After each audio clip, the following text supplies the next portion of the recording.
প্রথমে আসে সংবিধানের যে অংশটা বিচার বিভাগের, সেটা হচ্ছে আর্টিকেল 94 থেকে আর্টিকেল 117 পর্যন্ত।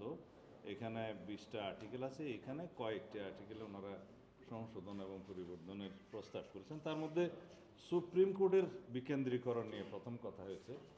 ওনাদের প্রস্তাব হলো যে স্থায়ী বেঞ্চ যেন বিভাগগুলোতে করা হয়। তা আপনারা জানেন যে অষ্টম সংশোধনী একটা ছিল সংবিধানের, এটা অবশ্য সামরিক শাসক এরশাদের সময়। তখন সুপ্রিম কোর্টের বিকেন্দ্রীকরণের জন্য স্থায়ীভাবে যে বিধান আনা হয়েছিল কনস্টিটিউশনে, সেটা চ্যালেঞ্জ হয়ে পরে এটা অসাংবিধানিক ঘোষণা করা হয়।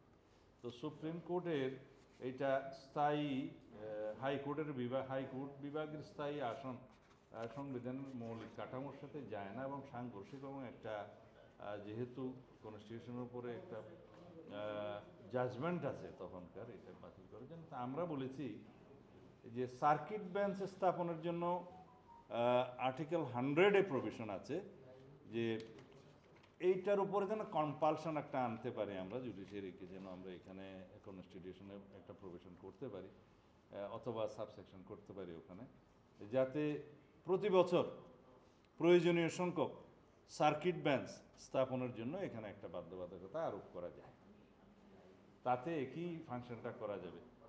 আর সুপ্রিম জুডিশিয়াল অ্যাপয়েন্টমেন্ট অথবা জুডিশিয়াল অ্যাপয়েন্টমেন্ট কমিশন নামে একটা কমিশন করার কথা ওনারা এখানে করেছেন। তা আমরা এটা নীতিগতভাবে একমত, বলেছি যে এটা সংসদে আলোচনা করতে হবে, কারণ সংবিধানে একটা নতুন প্রভিশন অ্যাড করা প্রয়োজন হবে, যাতে জাজেস, হাইকোর্ট সুপ্রিম কোর্টের জাজেস নিয়োগের ক্ষেত্রে কি কি বিধিবিধান কিভাবে করা সম্ভব ইত্যাদি আমরা বিস্তারিত এখানে আলাপ করছি না, সেটা আমরা নীতিগতভাবে একমত।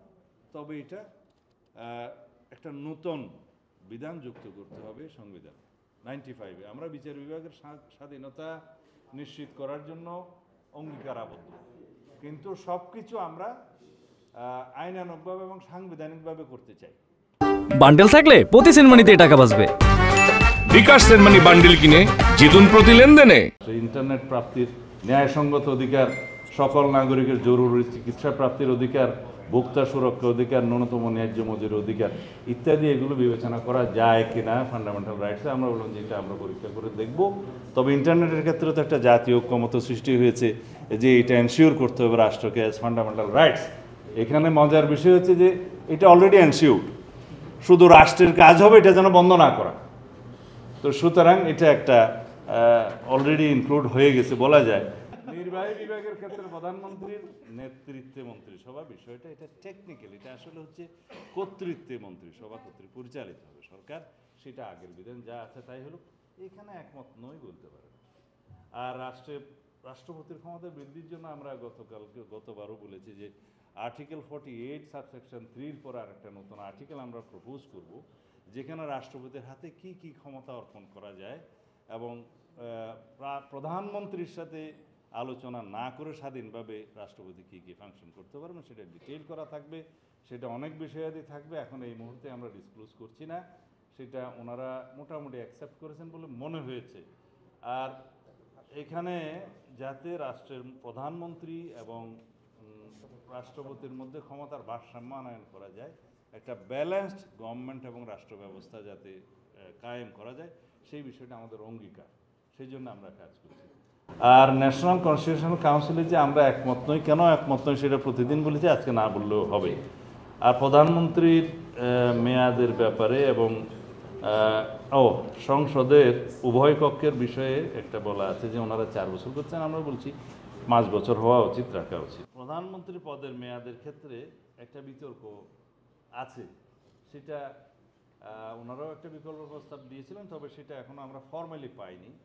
আমরা যেটা আমাদের দলের অবস্থান, সেটা আমরা আগেও বলেছি যে পরপর 2বারের বেশি কেউ কোনো ব্যক্তি প্রধানমন্ত্রী থাকবেন না, অর্থাৎ তারপরে গ্যাপ দিয়ে এর পরে হতে পারে। সেখানে আমাদের যুক্তি হলো, যদি আমরা ইলেকশন কমিশনকে স্বাধীন সত্তা হিসাবে কাজ করতে দেই এবং যদি কেয়ারটেকার সরকারটা ইনপ্লেস হয়, যেটা হয়েছে মোটামুটি, তাহলে পরে ফ্রি ফেয়ার নিউট্রাল ইলেকশন করা যাবে এবং কেয়ারটেকার গভর্নমেন্টের অধীনে।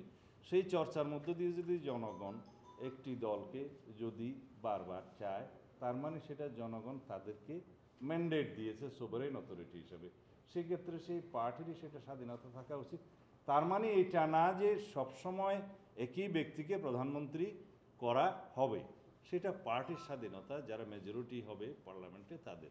রাষ্ট্রপতির অভিশংসন, আন্তর্জাতিক চুক্তি, আমরা বলেছি যে প্রতিরক্ষা চুক্তিগুলো, সামরিক চুক্তিগুলো, সেটা সংসদে উত্থাপনের ক্ষেত্রে ক্লোজ সেশনটা বর্তমান আর্টিকেল 145 খুব সম্ভবত উল্লেখ আছে, সেই ক্ষেত্রে 145 ক সে উল্লেখ আছে, সেটা ফলোড করা যায়, এখানে বিস্তারিত আছে। আর হচ্ছে অন্যান্য চুক্তিগুলো, বায়োলেটারগুলো সংসদে পরবর্তীতে উপস্থাপন করা যাবে, সেটাও ওখানে উল্লেখ আছে 145। তো সেটা নাথিং নিউ। আর রাষ্ট্রপতি অভিশংসন প্রক্রিয়ায় যে ওনারা যে প্রস্তাব দিয়েছেন যে উভয় কক্ষের 2/3 ভোটের মধ্যে দিয়ে অভিশংসন হবে, আমরা একমত।